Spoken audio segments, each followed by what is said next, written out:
Hey all, how are you? Welcome back, Jackson M. Haskell here.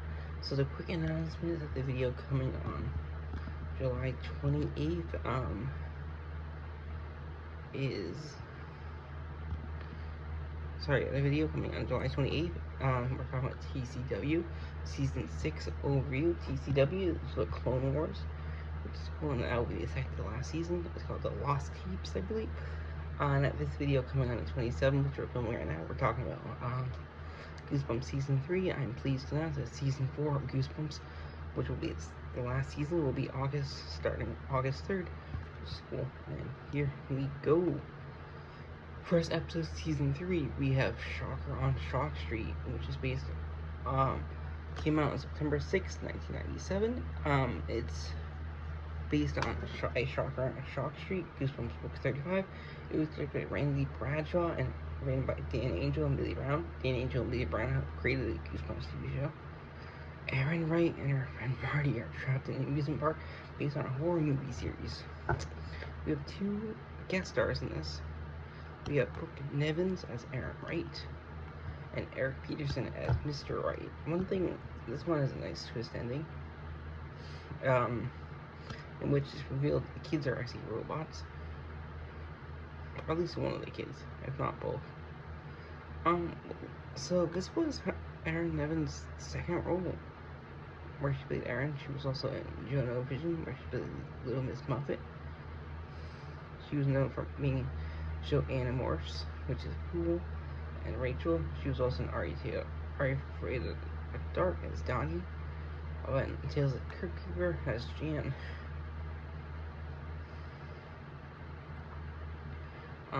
Even 4,400 as Nikki Hudson, which is cool.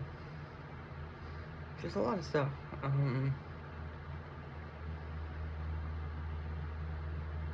Good Trouble as Ryan Jones.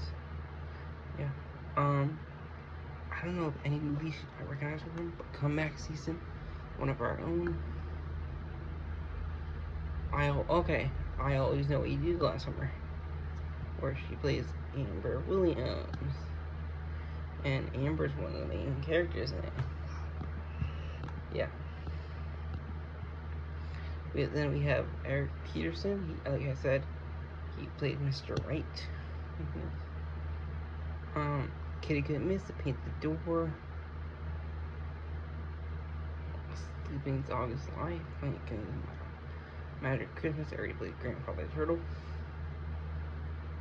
Ewoks TV show, where he was Steve-O. Alfred Hitchcock Presents. He was, like I said, Mr. Wright in this.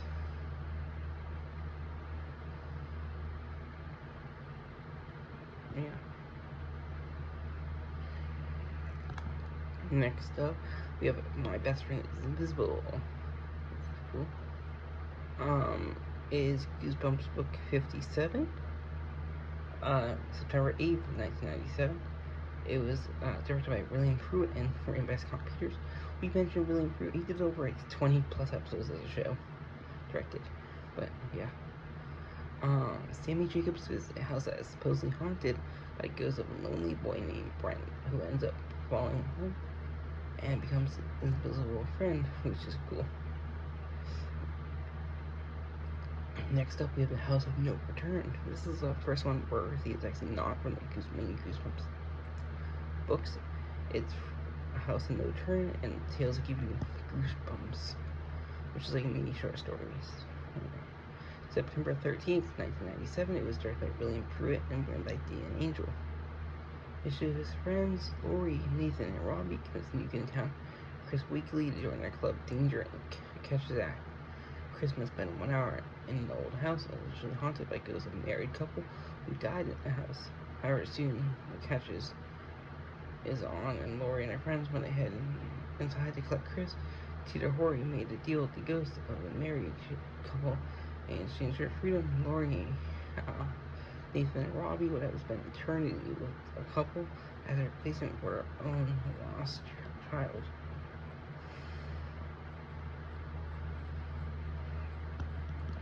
Next up, we have Don't Go to Sleep, September 20th, 1997. It's based on the book Don't Go to Sleep, Goosebumps 64. It was written by John Bell, written by Rick Drew. After being told he can't have the attic as his bedroom, Matt Amsterdam goes to sleep in there, finds himself in chain of alternate worlds on a run from a police force bent on having anyone who messes with reality, which is cool. Next we have Click.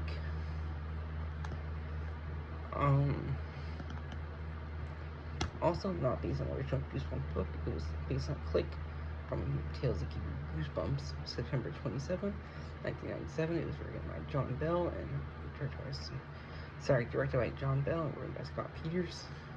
Typical male orders a remote control that controls his TV, his VCR, his stereo, and as discovers reality himself as a gradual cost of the remote taking over his mind. Next up, an old story, also not based on the original books, directed by Randy Bradshaw and written by Charles Laser. It was based on an old book, an old story, Steal More Tales to Give You Goosebumps, on October 4th, 1997. While being babysat by her Aunt Delilah, Tom and John are forced to eat prune cookies which turn them into old men as a part of a plot to get sold to Aunt Dahlia's widow's friends who want husbands. And we have a guest star in Kyle Downs. He plays Tom. I don't know, we've not seen him yet. So it looks like some of his works. He played Larry Tudgman on Lizzie McGuire and Ezra Friedkin in Higher Ground. He was also in Famous Dick Jackson, Are You Afraid of the Dark, CSI Miami, The L Word, and Goosebumps. Next up, we have a Barking Goose, episode 7.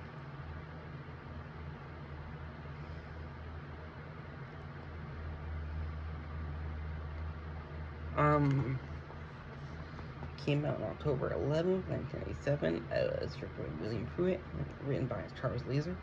It was based on the Barking Goose, Goosebumps book 32. Cooper Holmes and his new friend, Fergie Ferguson, are tricked into switching bodies with ghostly canines, formerly a pair of thieves named Grim and Scratch that were attacked by search dogs 3 centuries ago. A dog is going to start to take the kids' lives, while Cooper and Fergie are knocked out of Cooper's home by his own parents. Cooper and Fergie have managed to trick the dogs into this plot where they swapped and managed to return to their known lives. Not only got Cooper's brother Mickey involved them and switched bodies with a chipmunk, which is cool and interesting.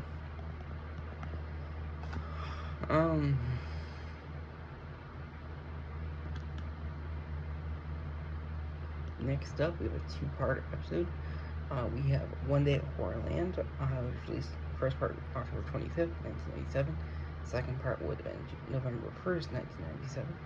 It was directed by Billy Friedkin and written by Dan Angel and Billy Brown, and it's based off Goosebumps book One Day at Horrorland, Goosebumps book 16.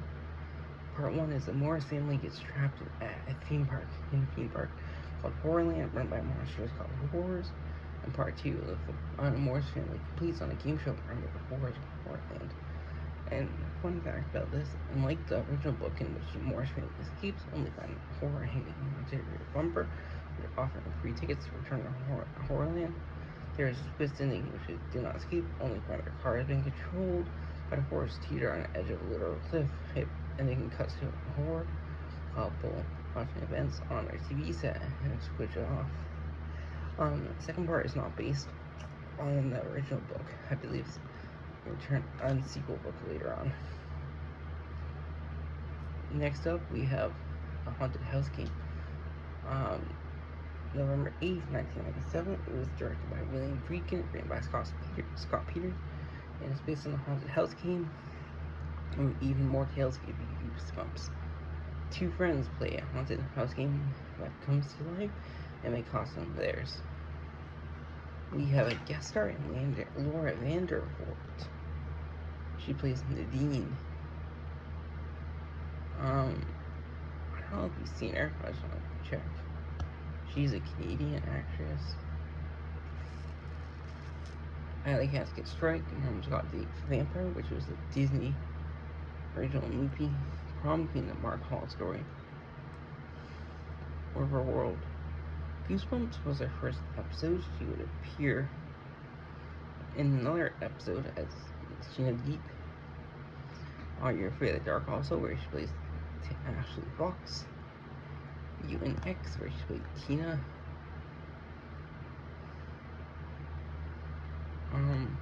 Yeah. Smallville, where she played Kara Zora E, which should be Supergirl, yeah. Next up, we got Perfect School. We have a guest star in it, but I'll talk about that in a couple seconds. It's a 2-part episode. It was released November 15th, 1997. Directed by Ron Oliver and written by Scott Peters. We mentioned Ron Oliver before. He worked on this and Are You Afraid of the Dark.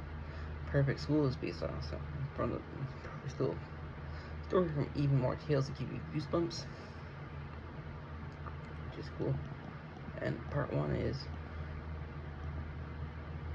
having caused trouble once too often, Brian O'Connor gets sent to an all-boys boarding school that he tries to escape. In part 2, Brian discovers the secret of the perfect school. Children are cloned and programmed into being well-behaved so they can be sent home to their parents, while real students are locked away in a basement prison.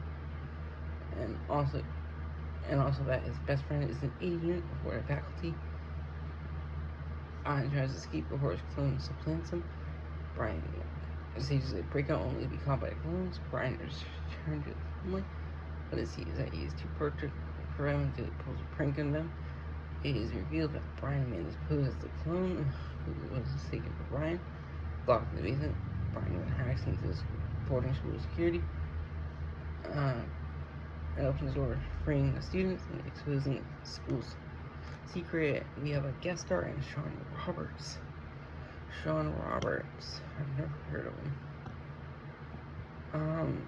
Land of the Dead, Die Really Dead, and Resident Evil. He's also in X-Men, where he played David, who was credited as Rogue's boyfriend.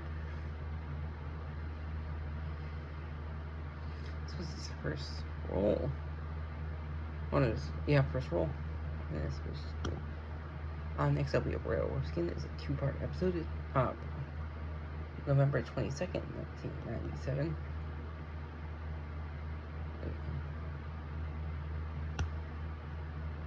Sorry. Episode 13-14, November 22nd, 1997.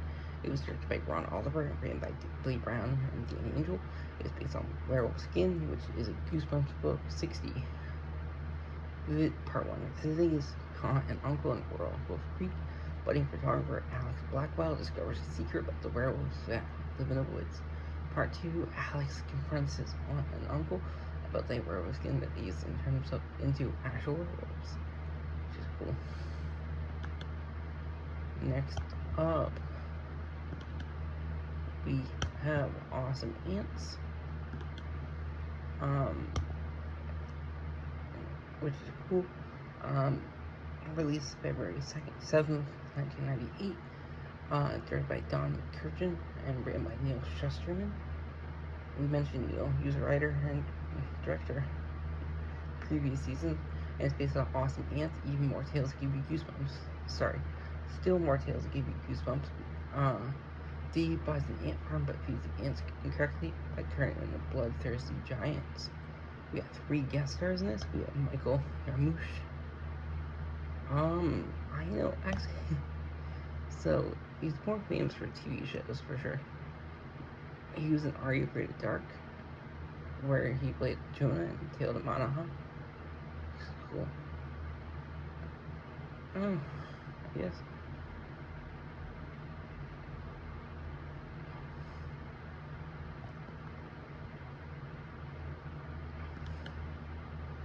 Goosebumps is not mentioned on here, but the reason people would probably know him from, he's a show Arthur, where he plays Arthur Timothy Reed, main character of Arthur, and he played in seasons 5, 1 to 5, and all grown up and slink. Which is cool.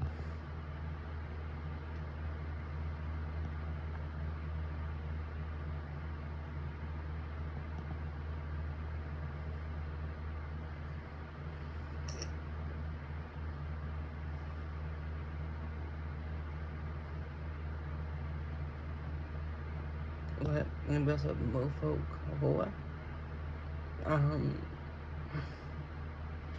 who is Anthony and Paul's guys.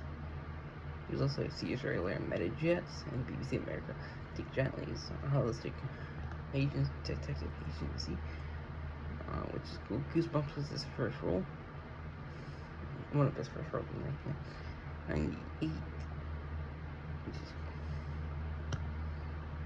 And we have Catherine Disher, Snakes and Ladders, which is a Canadian miniseries. The Vindicator from 1986. I don't really recognize her. She played Mrs. Warren in Goosebumps, which is cool.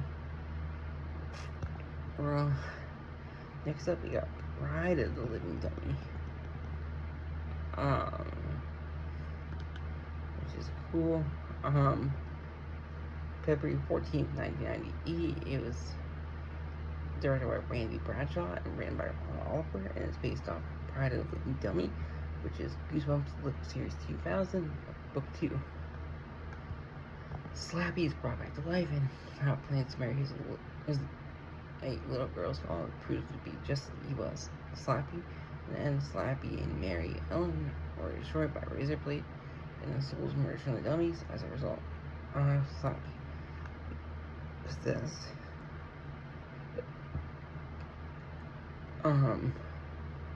Harrison, we have a guest star in Wayne Robson. He plays Jimmy O. James. Which is cool. He sadly passed away in 2011. Some of his works besides this, where he was in Cube as Renez, which is a horror movie. Wrong Turn 2, where we've seen him for Last Cop 4, where he plays Maynard Orals.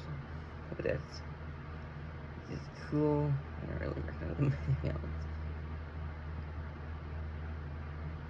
Twice Upon a Time. Next up we got Strained Peas. Written by Don McCutcheon and directed by Don McCutcheon and written by Rick Drew. Is released February 21st, 1998. It was based on Strained Peas. Tales give you goosebumps. Nicholas Morgan discovers that his baby sister Grace is actually a monster who will do whatever it takes to be an only child. Cool. Next up, we have Say Cheese and Die Again. February 28th, 1998. It was written by Ron Oliver and written by Dan Angel and Bailey Bryan. And Say Cheese and Die Again, Book 44. Greg Banks tries to prove to his English teacher, Mrs. Sourball, or something, the evil camera he found totally exists and doesn't have a flunk his class. When Greg unearths it, takes a picture of Sherry, who comes out as negative, foretelling that she will do something, she will waste away, or we get back at him for taking photos. She takes a picture of him that predicts he will become fat, and he will explode. We only got 2 more episodes left, which is cool. Next episode, Chillology. It was a 3-part episode. So, April 25th, 1998, May 2nd, 1998, and May 9th, 1998. It was directed by William Pruitt and written by Billy Brown and Dan Angel, and it's an original, which is rare. Part 1, Squeal of Fortune. Jessica, a greedy girl, gets sucked into a tiny town called Carlsville, where she cheats the people during a lemonade sale, and as a punishment, she turns into a pig-like humanoid as the town chases her around town. Part 2, Strike 3, June. Matthew gets sucked into Carlsville, gets caught in a twisted baseball game, but may cost him his life. Then Part 3, Escape from Carlsville. Matthew and Jessica re-enter Toy Town to prevent Matthew's younger brother, Todd, from being turned into a plastic sphere as part of a contest prize. The last episode in this season is episode 22. Teacher's Pet. It was released May 16th, 1998. It was based. Sorry, I meant to say it was directed by Stefan Steven Scaini and written by Andrea Raffagallo. It was based on Teacher's Pet, Tales that Give You Goosebumps. And yeah. And his story is Becca Thompson and Benji Connor on a field trip in the woods to find out a new science teacher loves snakes so much. I'm not gonna mention it, but nice ending here. And this episode is dedicated to Michelle Rizzi, who died of meningitis following its production. She was 16 when she was 16 years old, and she played Becca. That's the last episode. Like I said, a video coming after this on the 28th is TCW, but Clone Wars Season 3 overview. Sorry, Season 6 overview, not Season 3. Which is Lost Tapes, I believe is the name. Really cool season. Then next Goosebumps, which is gonna be the last one. August 3rd, which is gonna be cool. I'm really excited for that. And we're talking about Season 4. Sorry, August 3rd, not 4th. But yeah, we're talking about Season 4 of Goosebumps TV show, which is the final season, and I hope you all enjoy it. Bye-bye.